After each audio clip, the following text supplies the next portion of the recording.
What's going on, guys? Today we're going to be talking about how to put these disc brakes on your Ford 9-inch. And a lot of people don't like welding to the bearing cup, but I'm okay with it, especially because the axle's already built and I just kind of have to deal with what I've already made here, which is the bracketry for like the ORI strut and everything. Alright, so as you can see, I already did the other side, so I knew exactly where I needed to grind it down to make it smooth and clean that metal up. So what I did is I bolted the rotor on. I used all 5 bolts to make sure it's aligned properly. And then on my bracket itself, I bolted it up. I don't know if you can see that, but I kind of beveled and made the edge, you know, tilted so it'd sit on this bearing cup nice, because it sits right here on the weld. And then all we're gonna do, plop it up here. Gonna put it in. Hold up. We're gonna spritz it with some air around you here.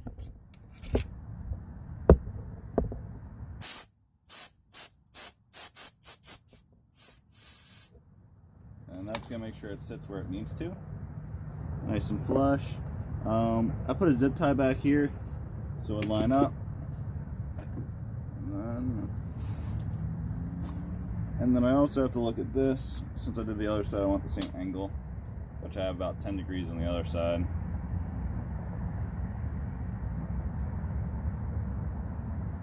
Right about there is 10. So all I'm using for the brake to make sure the air stays in there is a tire valve. I said, I'm just going to spritz this with some air again.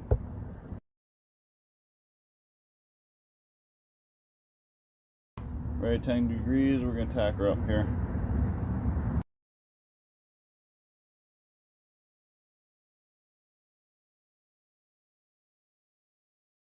It needs to go up more.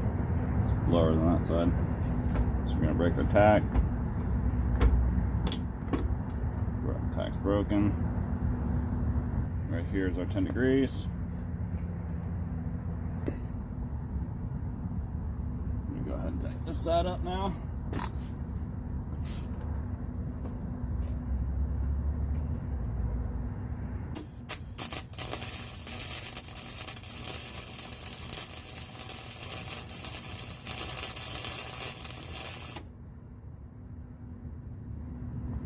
Yeah.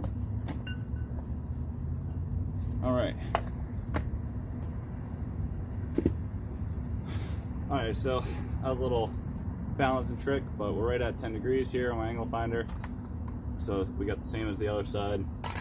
When you're positioning this, you pretty much just have to make sure your bleeder valve is going up, and you can put it forward, backwards, wherever you want. Just make sure this bleeder valve is high in the system.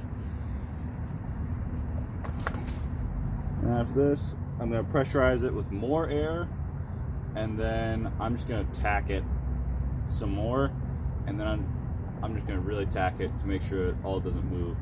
And then I'm going to pull the rotor off, pull the caliper off, tack the inside because I can't reach the inside right now because the rotor's in the way.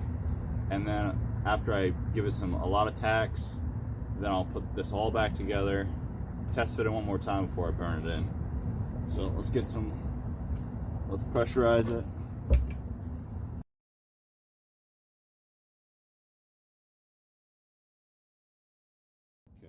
So as you see, the bracket wants to move this way, meaning that it needs to go out a little bit more. So we're going to apply air while tacking it up. Alright, all I'm doing here is applying air pressure to the caliper as I'm tacking it in place to help keep it centered on that rotor. Now, I just constantly keep using this air because that's really just going to be the best way to keep that caliper centered on that rotor. And you'll see here, I just use that air a lot.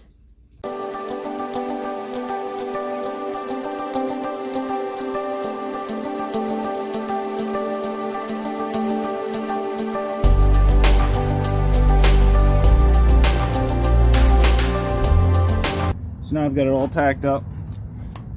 Should move. I'm going to apply some more air to. Looks pretty centered. I'm going inspect. Make sure that my rotors are touching good. And I have flush all the way around, that it's not tilted like so. Looks like, seems to me that we're making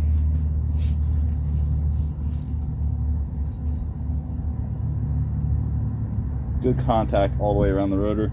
So the rotors that I'm using is from a 2001 Dodge Ram 1500, and the calipers are from a 1979, I believe. And then all I'm going to do to make sure that this is actually parallel to the rotor's end here. Alright, so I got a washer and a quarter. You should also probably do this prior to actually tacking it in place, but with my rotor, there's plenty enough space off of there that I don't have to worry about it sinking and touching it. So I got a washer and a quarter here, and all I'm going to do is place it in.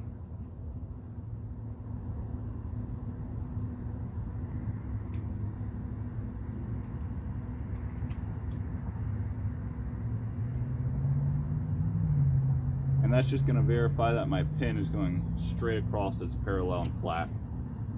And then same on the bottom side. That verifies my pin is straight across, and it's not, the caliper's not tilted this way or that. So that pretty much putting the air in it takes care of all that problem, and it should put it in fairly straight. So I'm pretty happy with that. So I'm gonna pull this all apart, and then I'm gonna tack the inside real well, get some more tacks on the back side, and then I'm gonna reassemble everything back one more time, and then after that pull it apart and tack it up. So let's see how this goes.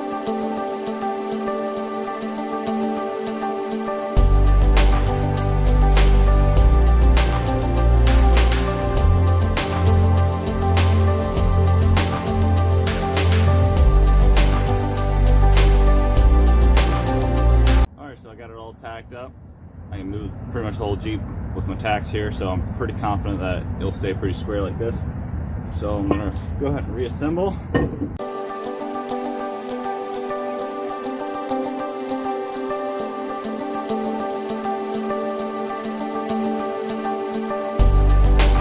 And I'm okay with just using 3 for this reassembly portion. 3 should keep that rotor still nice and flush.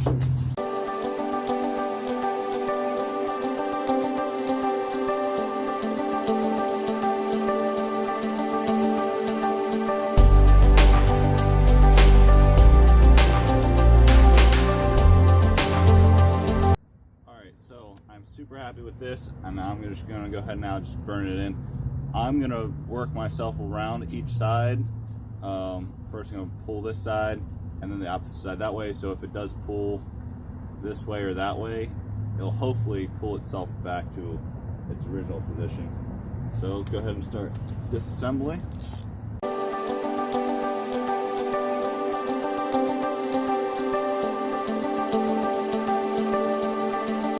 Now be sure when you're doing your flange now that you're removing the drum, you're taking away that little spacer in there. So make sure to add washers, or just don't sit them down all the way quite yet. And make sure you put all your retaining bolts back in, because your bracket is now not going to allow you to remove those at all. So it'll allow you to remove the last 2, but not these 2 inner ones. So now I'm just going to remove the whole hub axle assembly. That way I can burn this in, and then I'll get back to you then. Okay, so all I'm doing right here is removing the bearing cup. That way when I fully burn it in, it doesn't get all seized up in there. To sum up after this build, just making sure you put that plate, that spacer plate, in between the bearing cup. All I used was the old drum housing, and I cut out the center plate with my plasma torch. You'd obviously use a angle grinder or something like that, or a sawzall or whatnot, to get that apart. But you just really need to make sure that space in there, or else they'll seat the bearing, they'll seat the seal too far in, and then you'll have leaking issues. But to look at this, all I did was I fully welded it, put everything back together, as you can see. For the brake line, all I did was take a washer and I cut the bottom off of it and welded it straight to the tube, and then obviously bled the brakes. And then after all this was done and I was happy with everything, the brakes were bled and everything like that, I was looking at it and I was just too nervous that a rock would come right here off the axle and just pop up into this little hole and rip my caliper off, and then I had to go buy a new caliper and be stuck, you know, stranded on the trail. So I built this little protector. It's just 1/8 inch, but I shored it up really nice. So I got 1/8 inch here along the whole bottom, and then this is 1/4, you know, to line it. And then I put here so it can't kick up. And like I said, this is more to just protect the caliper. If it bends, I'm not too worried about it. I'll just replace it or whatnot. But it's really just to make sure that the caliper doesn't get hit by something. And then this hole here I had to leave so I can get the caliper bolt out. And then the caliper actually slides in bottom first. You have to hook it around this guy and then push the top in, and then I'll put it in there, and then everything looks really good under here. Another upgrade you might want to do while you're doing your disc brakes is your proportion valve. I'll take your Jeep for a test drive and see if you really want to do this, but this is more of an off-road rig only, so I don't drive it on the road too much, so I don't really need that anti-locking in the rear anymore. So all I did, you take off this little screw here, and then there's gonna be some pressure on here. There's a spring in here, and then there's a round plunger on the inside. All you're doing is removing the plunger, so it's pretty much a little block O-ring on there, and then you're gonna reassemble it, and then you're gonna bleed this. And to bleed this, all you do is open this up a little bit, take off your bleeder cap, and then you can just have someone hold down the brake and watch the fluid come out, and then tighten it, and then kind of just like the brakes. But if you're going to be doing the disc brake swap, I'd recommend this just because I did it and it works phenomenally. All right guys, to sum up, I was able to take this Jeep up on a 3-day trip in Winter Rock, Tennessee. I was able to hit Walden's Ridge on that trip, and I'll have a video coming out for that soon or later. But I was really able to test out these disc brakes, and they made a world of difference compared to those drum brakes. I can actually stop these 40s rolling down the hill. My rig's about 4,500 pounds or so it's stopping a good amount of weight, but I can really tell a difference. On the road, I can lock up all 40-inch tall tires, you know, just by slamming on the brakes. And in the description below, I'll leave a list of what master cylinder I'm running, and brake caliper part numbers and all that. And if you have any questions, leave them down below in the comments, and like and subscribe, and we'll see you next time.